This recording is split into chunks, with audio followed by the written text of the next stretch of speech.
of the Anthem regime. Before I get started, I want to say that I'm working on a new intro for Impact Wrestling, and I'm going to try to remember not to say TNA often because it is not called TNA anymore, it's called Impact Wrestling, and I will be working on an intro for that. I'm just not going to release it for maybe about a month or so because I want to see what the product is really giving us.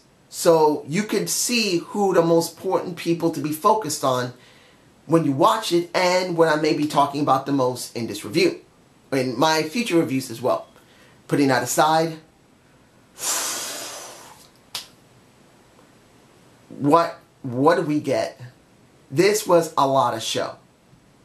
And even though a lot of it was more focused, it was a lot of show to take in.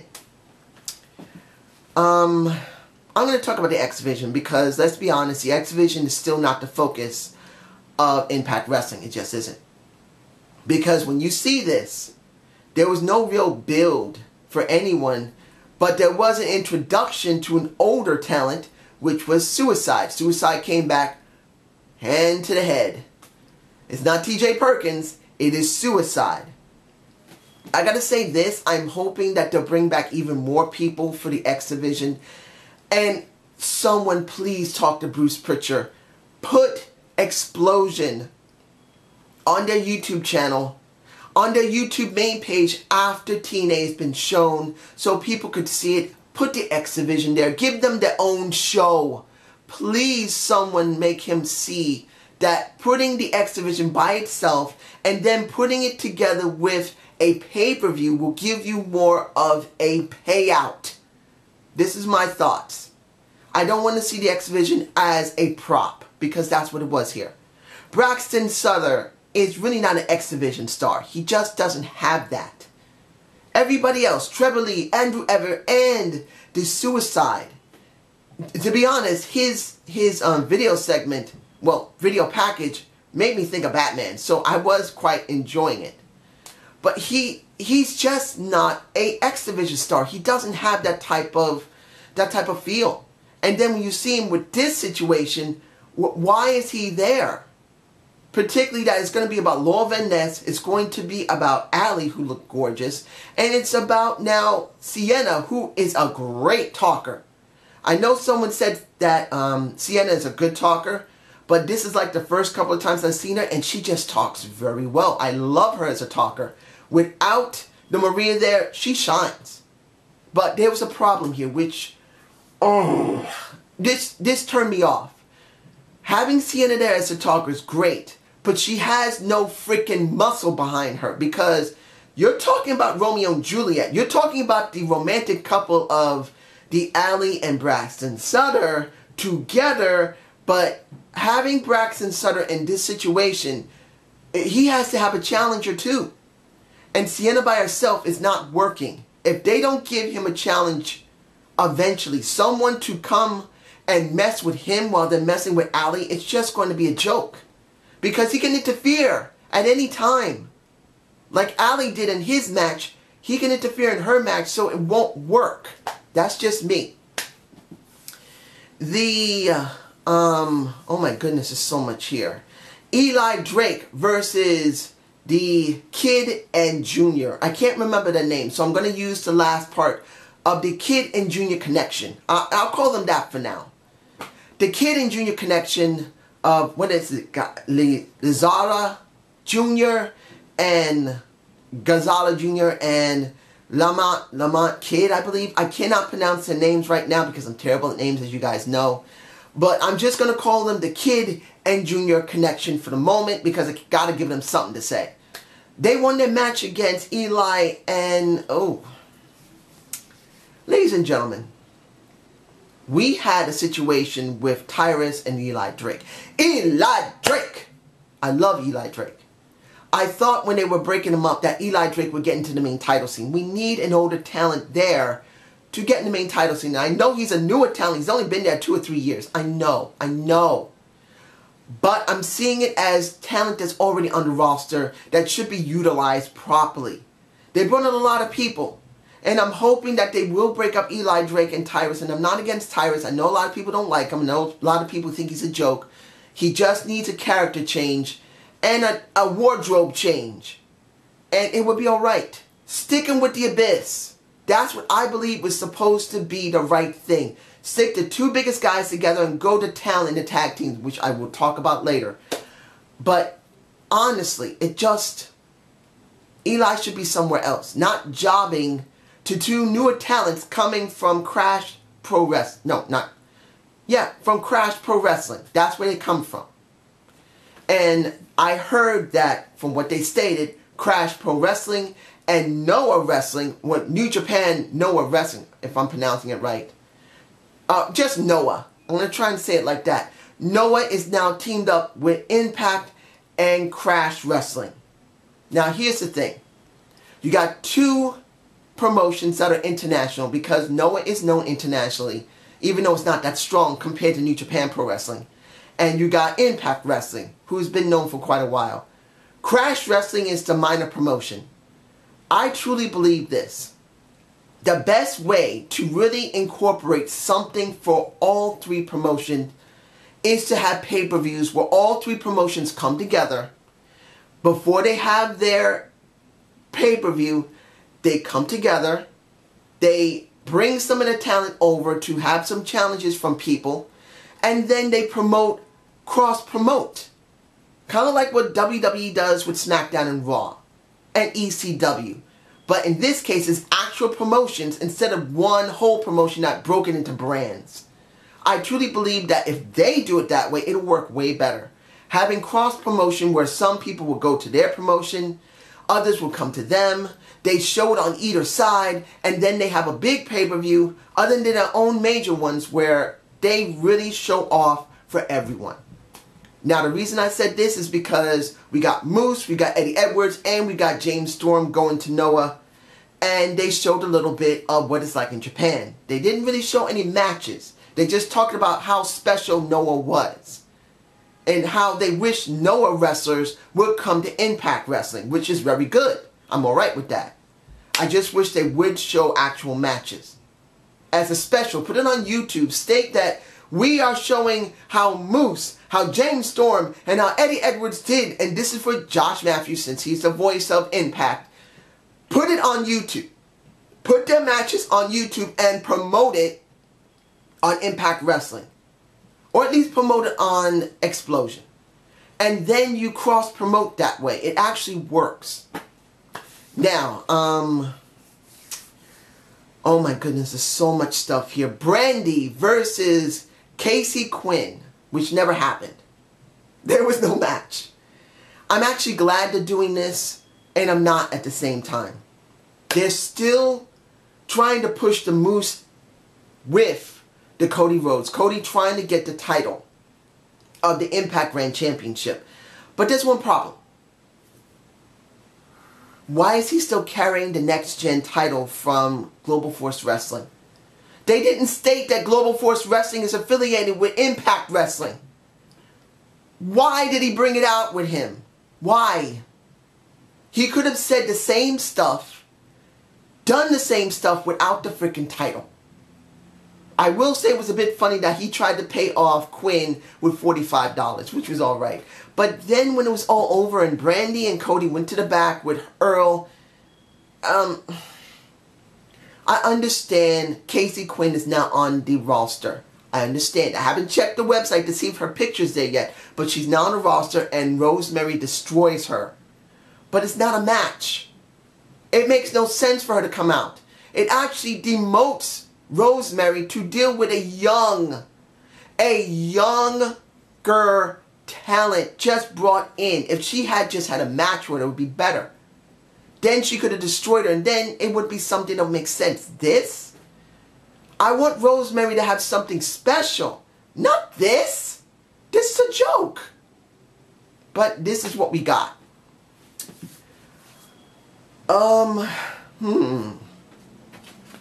Let's see here. There's so much here, ladies and gentlemen. There is. Alberto El Patron. I'm calling him AEP from now on. Or El Patron. Because that's a lot to say. The opening of the show wasn't too bad. We find out through YouTube that there was a relinquishing of the title for AEP. I'm alright with that. But I would love it that TNA and the quote-unquote commentary team would now announce that special videos and information that you normally would not get on the show is on ImpactYouTube.com. Check it out to see what's going on. I just did that in a second. They could have done something like that. At least to promote it. To let people know what's going on. I mean, social media is good, but sometimes you need to show it on the show because not everyone's going to check Twitter, Facebook, Instagram, and Tumblr.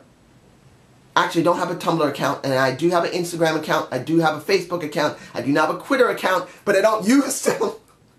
But anyway, the way it goes, I think, was okay. When you see the video of El Patron or AEP giving up his title. Seeing that EC3 comes to mess with him to try and get a shot, which kind of makes no sense because AEP is given the option to ask Lashley, and Lashley has to say yes. And if Lashley says yes, they will give him that ability to go for that title. That's not meant to go with EC3. That's just for AEP. And then the match that came after the fight, which wasn't a bad fight. It wasn't. I felt it was a good match, but I have to admit, AEP looked tanked. He just did. I don't think he's used to the six-sided ring. He needs more time, unless he has not been exercising. As far as I know, he still did wrestle before he came to Impact, so I think he's just not used to the ring. He looked tanked. But in the end, he wins, and then after that, we get the we know that they're going to turn EC3 heel. It was inevitable. And I'm not saying he's there yet, but they are trying to stretch it to try and make it more interesting. So El Patron is on the path to go to Lashley. Now EC3 is going the path to turn heel. At least they are trying to clean up some old messes and making new paths for storylines. Of the show, we got Bruce Pritchard coming out. And we got him trying to explain about the tag belts. I said this in my last Impact review. What they should have did was this. It would have been a lot easier if they weren't willing to let the Hardys drop the straps at Impact. What they could have done was simple. Bruce could have came to the ring, or Dutch Montel, and I finally remembered his name, Dutch Montel. They could have came, well, for Dutch come near the ring in his scooter, or in this case, Bruce comes to the ring and he pretty much says, "Look, ladies and gentlemen, we're not going to lie to you, all right? The Hardys have left, and we could not work out what needed to be done with the titles. But we truly want to try and make this right. So in 2 weeks' time, we are going to crown new Impact Tag Team Champions." And they could have gone from there. I know a lot of people would say, no, you can't do it like that. There's no mystique about it, no storyline about it, no nothing. Sometimes it's all right to be honest. Sometimes it's all right that if there was a mistake made, sometimes telling the fans the truth actually gives more credibility to what you're doing. More than just trying to say, make Impact great. You could just state it, that things were not done properly.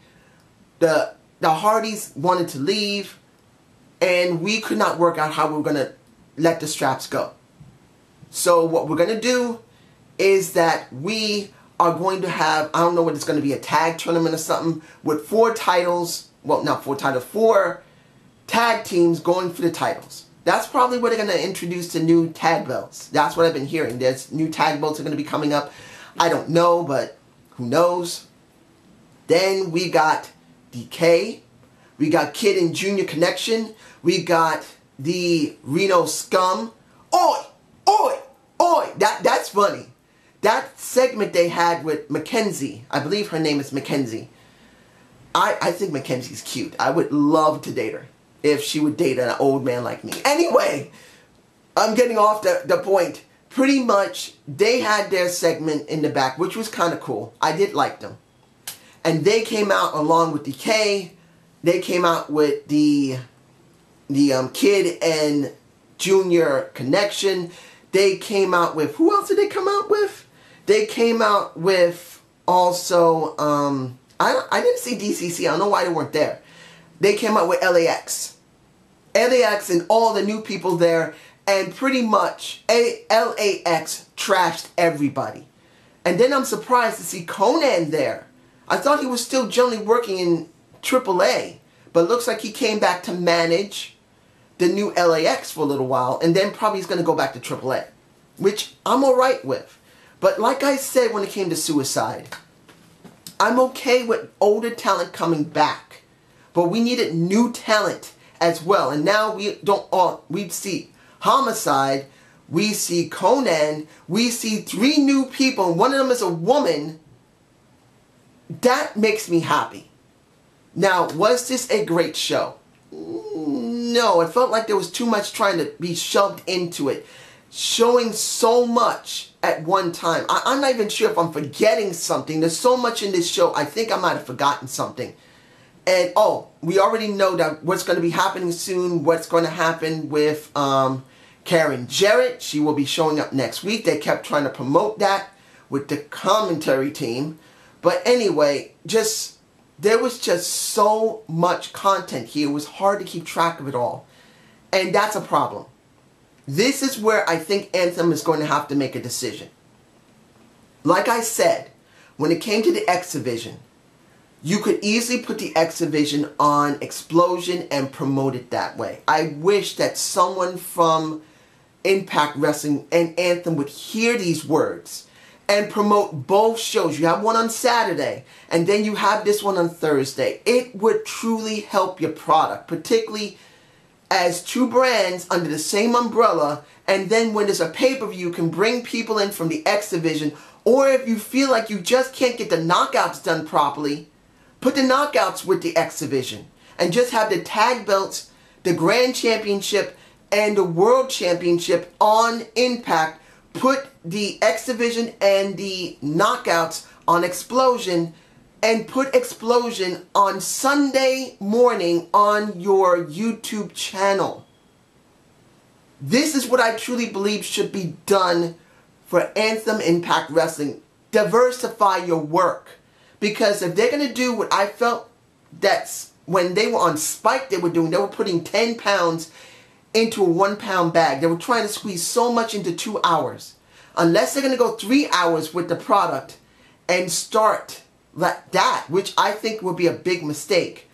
You got 2 shows. Break the tag belt. Calm down. You got too many titles on one show. Put 2 on one show. Keep 3 on another. And then have a pay-per-view to bring them together, where I truly believe it will help the company. This is advice for Impact, for Anthem. Please listen. This is your opportunity to do something different. This will give you so much. But this is just my point of view. You guys tell me below. I hope you enjoyed the Zane view. Please give me a comment below. If I forgot anything, like how good Rockstar Spud was. Well, he wasn't doing too bad. I actually like him as a ring announcer. And anything else, tell me below. I'm sorry, I forgot it. And I will say in the comments my feelings about it. Have a good day. Have a good night. Peace.